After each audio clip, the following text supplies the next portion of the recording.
Hai, balik lagi di ceritanya. Dan kali ini aku pengen ngebahas nih yang lagi rame sekarang di sosial media manapun. Tapi aku nggak pengen ngebahas tentang kasusnya sih. Aku lebih ngebahas tentang efek dari kasus ini sih.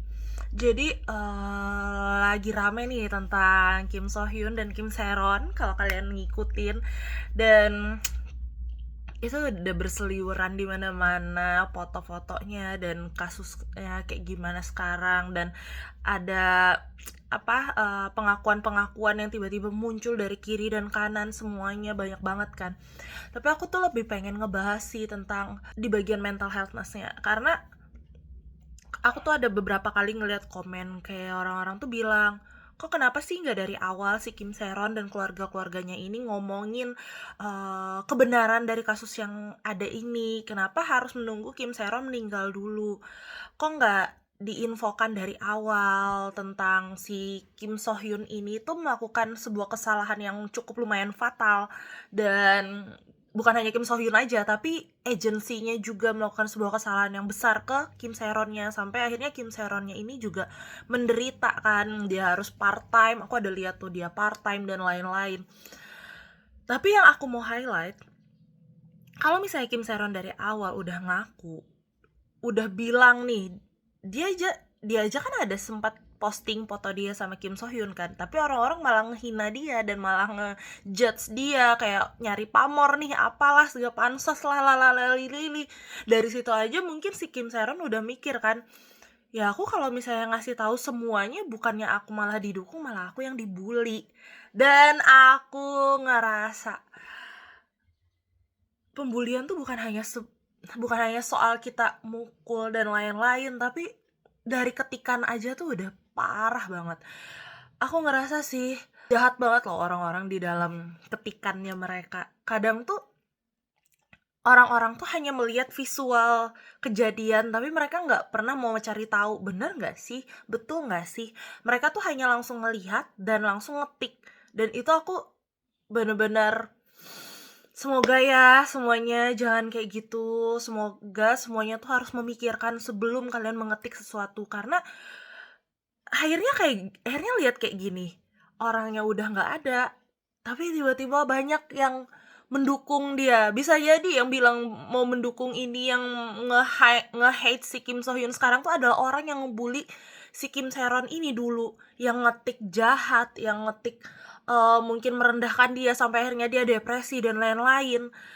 Itu sih yang bener-bener aku belajar untuk kehidupan aku sendiri. Jangan sampai aku itu mengkritik orang lain, tapi yang mana akhirnya nanti aku menjadi menyesal karena aku mengkritik hal yang salah.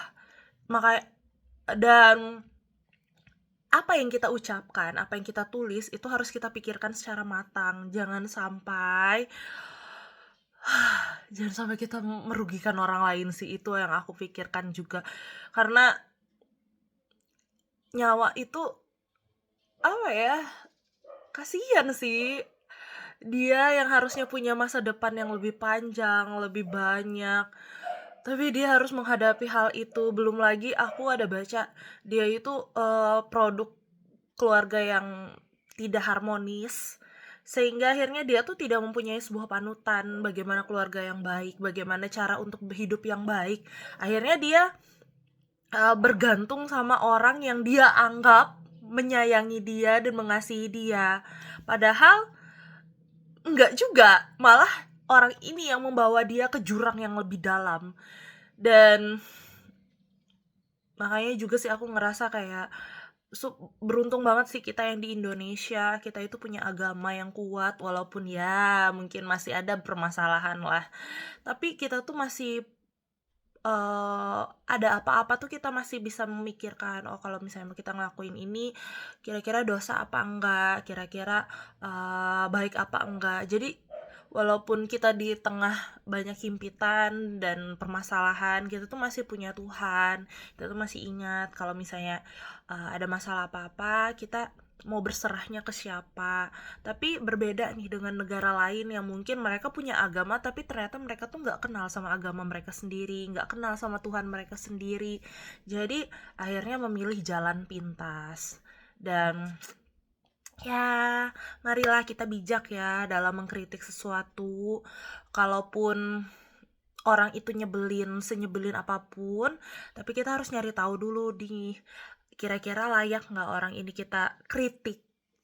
Jangan sampai kritiknya kita itu malah jadinya pembulian secara verbal ataupun non verbal ke orang ini, yang mana akhirnya ternyata orang ini nih bukanlah orang yang salah, tapi orang yang tidak sengaja tertuduh. Walaupun ya mungkin memang dia ada masalah, kayak Kim Seron kan memang dia ada masalah nih, soal mabuk dan nabrak kan, tapi ternyata kan di baliknya juga ada masalah yang tertutupi karena penabrakan ini. Dan um, ya itulah, aku sih pokoknya mari kita belajar untuk bijak ya dalam melakukan sesuatu, berkata, mengetik sesuatu, melihat sesuatu, kita belajarlah untuk bijak.